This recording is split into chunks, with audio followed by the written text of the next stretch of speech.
Reading room में आपका पुनः स्वागत है। अब हम क्लास 8 का जो पहला लेसन है इसकी डेफिनेशंस वगैरह देख लेंगे ग्रामर की। ठीक है, जैसे पहला सेंटेंस, आपको नोटबुक में क्या क्या लिखना है ये ध्यान रखना है। Sentence, a sentence is a group of words that gives a complete and clear meaning.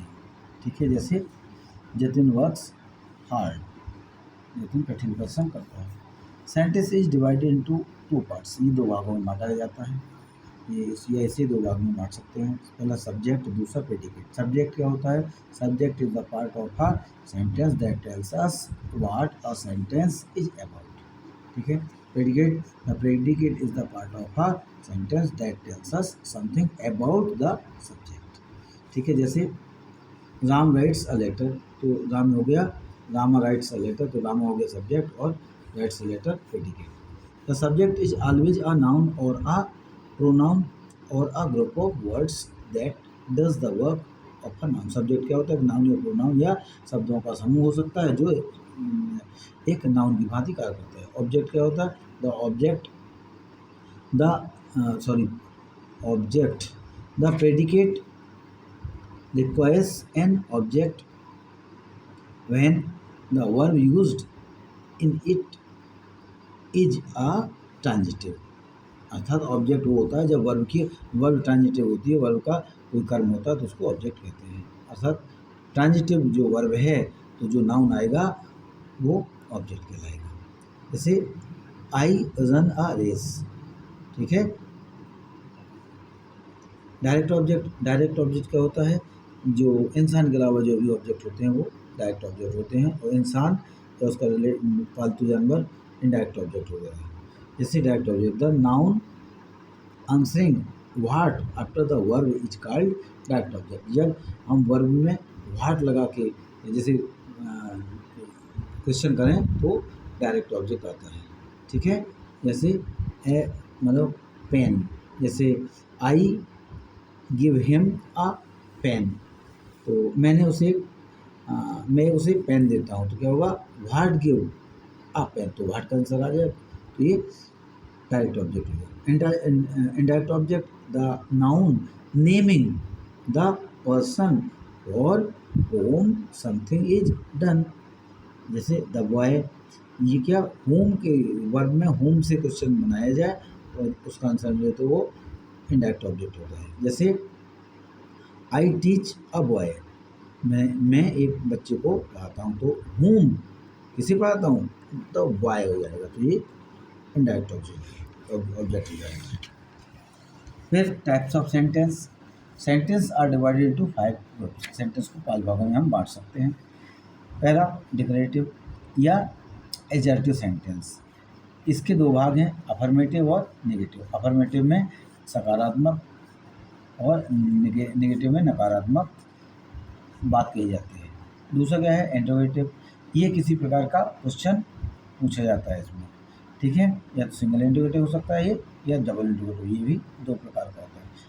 तीसरा है इम्परेटिव सेंटेंस, इसमें ये वर्ब से शुरू होता है, इसमें रिक्वेस्ट, ऑर्डर या सजेशन आता है।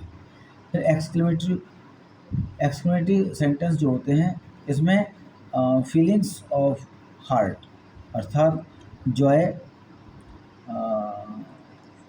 सरप्राइज और जॉय आनंद, सरप्राइज आश्चर्य और सैडनेस, दुख को शो किया जाता है। फिर आया लास्ट ऑप्टेटिव, ये इनमें भी दो प्रकार का सेंस आता है। एक तो कर्ज करना और दूसरा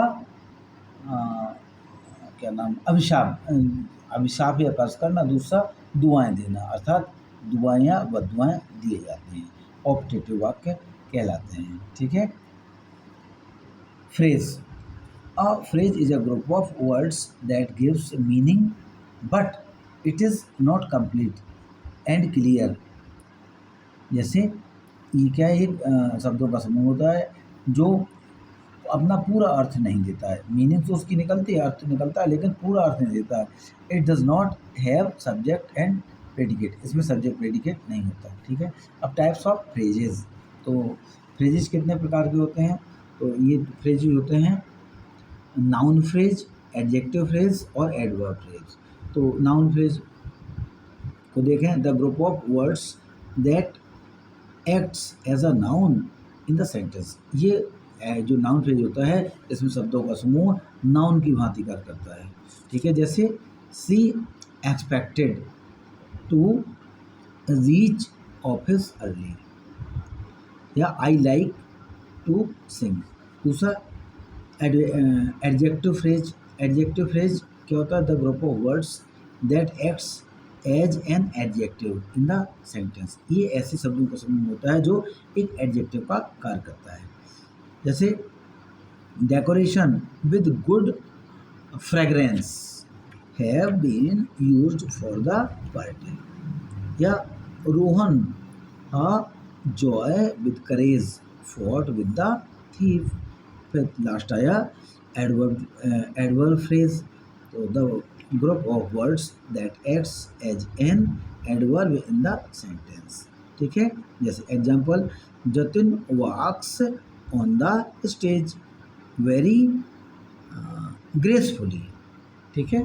तो ये इसका तीसरा ग्रुप हो गया, अर्थात तीन फ्रेजेस होते हैं, ये तीनों हो गए, विद एग्जाम्पल हो गए। ठीक है। Noun phrase, adjective phrase and adverb phrase.